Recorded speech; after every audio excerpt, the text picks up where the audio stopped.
எல்லாருக்கும் வணக்கங்க. Cook to easy சேனலுக்கு உங்களை அன்புடன் வரவேற்கிறேன்.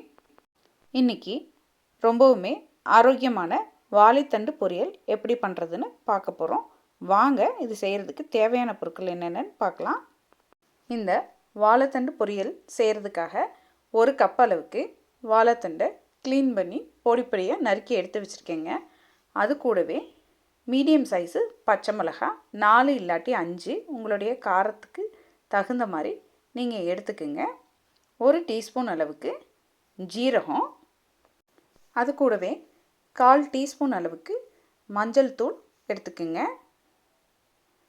6லேருந்து ஒரு 8 பல் அளவுக்கு வெள்ளைப்பூண்டு உரித்து எடுத்து வச்சுருக்கேங்க. 3 சில் தேங்காய், நல்ல மீடியம் சைஸ் தேங்காயில் 3 சில் தேங்காய் எடுத்துக்குங்க. அது கூடவே தாளிக்கிறதுக்காக 1/4 டீஸ்பூன் கடுகு, 1/4 டீஸ்பூன் உளுந்து, 1/4 டீஸ்பூன் வடப்பருப்பு, இது 3ஐயும் மிக்ஸ் பண்ணி எடுத்து வச்சுருக்கேங்க. 1 கொத்து கருவேப்பிலை எடுத்து வச்சுருக்கேன். 1 மீடியம் சைஸு பெரிய வெங்காயத்தை கட் பண்ணி வச்சுருக்கேங்க. உங்களுக்கு சின்ன வெங்காயம் கிடச்சி சின்ன வெங்காயம் யூஸ் பண்ணிங்கன்னா இந்த வாழைத்தண்டு பொரியலோட ருசி சூப்பராக இருக்குங்க. வாங்க இதை எப்படி பண்ணலான்னு பார்க்கலாம். முதல்ல நம்ம ஒரு பேஸ்ட் ரெடி பண்ணிக்க போகிறோம். அதுக்காக மிக்சியில் பச்சை மிளகாய், ஜீரகம், பூண்டு, மஞ்சள் தூள், அதே போல் நம்ம எடுத்து வச்சுருக்க 3 சில்லு தேங்காய், இது எல்லாத்தையும் போட்டுங்க நல்லா அரைச்சி எடுத்துக்க போகிறோம். அரைச்சி எடுத்துக்கிட்ட பேஸ்ட்டு ரெடியாக இருக்குது. வாங்க இந்த வாழைத்தண்டு பொரியல் எப்படி செய்கிறதுன்னு பார்க்கலாம். இந்த பொரியல் செய்கிறதுக்காக அடுப்பில் ஒரு கடாயை வச்சுங்க. ஒரே 1 டீஸ்பூன் அளவுக்கு எண்ணெய் விட்டுருக்கேன். அந்த எண்ணெயில் நம்ம எடுத்து வச்சுருந்த கடுகு, உளுந்து, வடப்பருப்பு இது எல்லாத்தையும் போட்டு நல்லா பொரிய விட்டுக்குங்க. நம்ம போட்ட பொருட்கள் எல்லாம் நல்லா பொரிஞ்சதுக்கப்புறமா நம்ம எடுத்து வச்சுருக்க 1 கொத்தளவுக்கு கருவேப்பிலையும் அதில் போட்டு நல்லா பொரிய விட்டுக்குங்க. கருவேப்பிலை பொரிஞ்சதுக்கப்புறமா நம்ம நறுக்கி எடுத்து வச்சுருக்க ஒரு மீடியம் சைஸு பெரிய வெங்காயத்தை போட்டு நல்லா ஃப்ரை பண்ணிக்கிங்க. வெங்காயத்தை நம்ம நல்லா ஃப்ரை பண்ணணுன்ற அவசியம் இல்லைங்க. வெங்காயம் அந்த கண்ணாடி பதம்னு சொல்கிற அந்த பதம் வந்ததுக்கப்புறமா நம்ம நறுக்கி சுத்தம் பண்ணி எடுத்து வச்சுருக்க வாழைத்தண்டை அந்த வெங்காயத்தோடு போட்டு நல்லா ஃப்ரை பண்ணுங்கள். 2லேருந்து 3 நிமிஷம் போல் மிதமான தணலில் அந்த வாழைத்தண்டை நம்ம கைவிடாமல் ஃப்ரை பண்ணிகிட்டே இருக்கணுங்க. 2 நிமிஷத்துக்கு அப்புறமா இந்த வாழைத்தண்டு பொரியலுக்கு தேவையான அளவு உப்பு, அதே போல் 1/4 கப் அளவுக்கு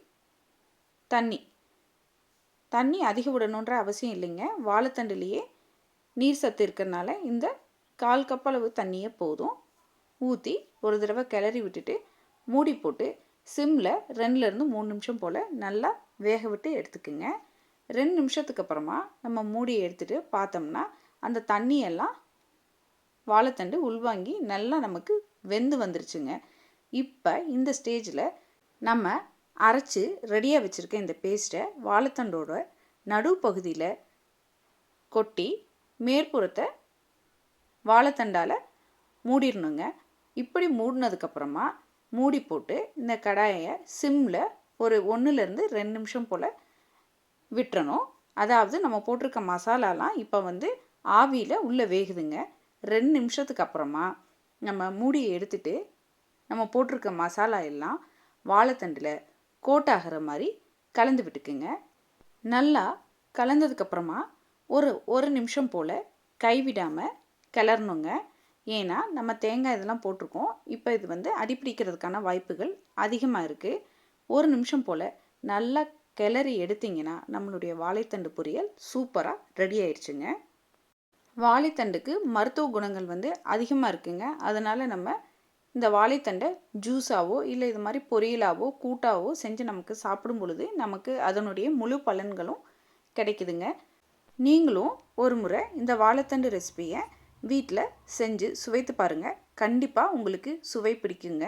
உங்களுக்கு இந்த ரெசிபி பிடித்திருந்தால் குக் டு ஈஸி சேனலை லைக் பண்ணுங்கள், ஷேர் பண்ணுங்கள், கமெண்ட் பண்ணுங்கள்.